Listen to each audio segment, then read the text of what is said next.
I'm Joy Macknight, Managing Editor of The Banker, and I'm joined via video link by Kristalina Georgieva, who's Managing Director of the International Monetary Fund, to discuss how we can come through the COVID-19 crisis with a more equal and sustainable world. Kristalina, thanks so much for joining me. Thank you. So I know that the IMF is very supportive of the 17 UN Sustainable Development Goals. How is it really staying focused on them during this time, during the pandemic? It is becoming even more important for us to concentrate on how we can live in a world that is more inclusive, more sustainable, and more capable to withstand the shocks to come. What this pandemic taught us is that we are interconnected. We depend on each other, and we are as strong as our weakest link. And that puts a priority on thinking about investing in the comprehensive platform that the Sustainable Development Goals present to us. The IMF has been engaged in defining the economics of transformation towards sustainable and inclusive economy. And in this crisis, what we do is to work with our members to outline what is that they can do at the time they are putting in place massive stimulus that is going to bring us closer to achieving these goals. The risk is really high that we are going to be reversing gains rather than multiplying them. And it is particularly true when we look at how this crisis manifests itself.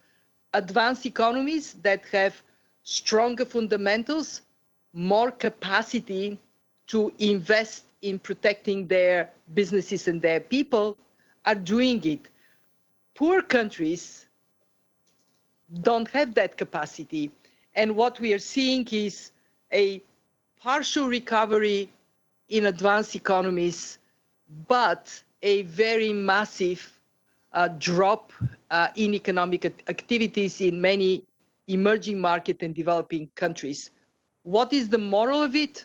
It is absolutely paramount that institutions like the IMF, the World Bank, and other multilateral development financiers, that we are strongly supporting those who need us the most, so we can help developing countries step up and embrace what is critical for their own people, and that is education, health, social protection, taking care of the environment on which poor people depend even more than the wealthier among us. Okay, I sort of wanted to dive in a bit deeper in terms of gender equality. How does crises like this one really disproportionately affect women? And then again, what can governments and policymakers do really to try and combat those negative impacts? I'm so very glad you're bringing this point. The same way we should be concerned about developing countries falling behind and poverty increasing, we ought to be very concerned about a reversal in the trend towards gender equality. This crisis is really awful for women. Why? Women are more often those in the contact sectors, social services, tourism, hospitality. Women are more likely to be in the informal economy. Women do most of the work at home, which has gone up with kids staying home. And women tend to fall victims to gender-based violence, especially at the time of stress, which we now experience. So on all counts, what we see today is that women are the most severely impacted part, and we depend on women as nurses, as healthcare providers more. So what is that we are saying at the IMF? We are putting the attention of our membership on why it is critical not to allow loss of progress on gender equality, because beyond the moral, ethical side of it, it is purely great economics.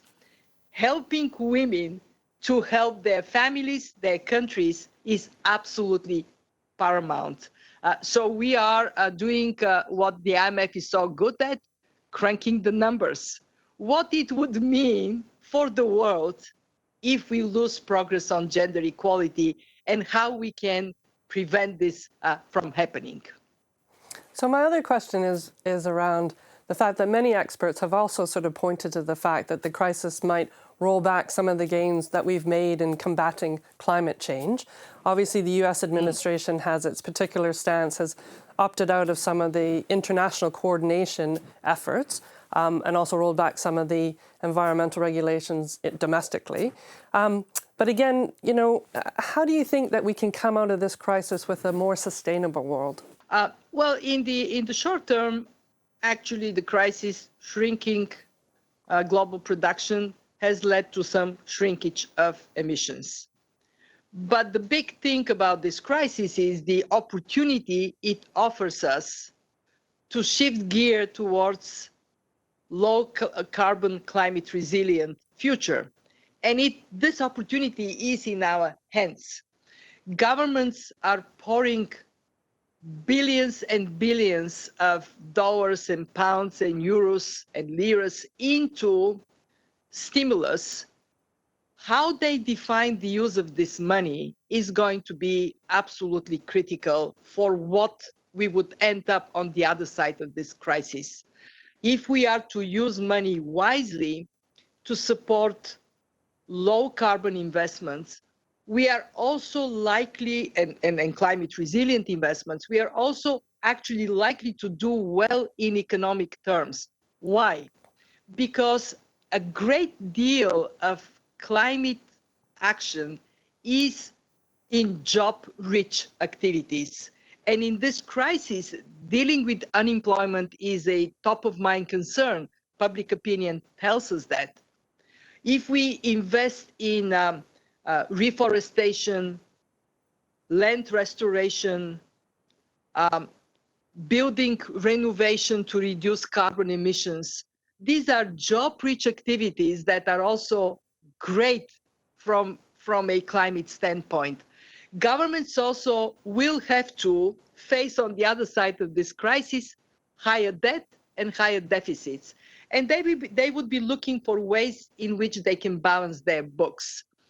The IMF has been advocating now for some time for the benefit of a carbon price. We are saying carbon tax is the best way to do it. There are other ways to promote it.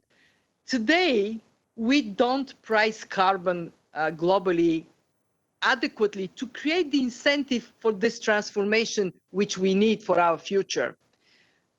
Carbon tax globally is around $2 a ton. It has to go all the way to $75 a ton if we are to achieve the Paris climate agreement objectives. And we do have to achieve these objectives, because if we don't, the future would be so bleak with climate disasters hitting us severely. We also have to create incentives for the finance system to be green by helping banks, financial institutions, to assess to what extent what they finance is subject to climate risks. Are they investing in industries that would disappear in the future? Are they investing in things that are catastrophic when a hurricane hits? And we are working on that stress testing for climate risks. The IMF invented stress tests for the financial system. Great benefit for the world, because we now can assess whether our banks can handle risks. Now is the time to do that next step of stress testing for these climate risks, so finance can do the right thing for us, for our children, for our grandchildren. Excellent. Well, thank you so much for your insights, Kristalina.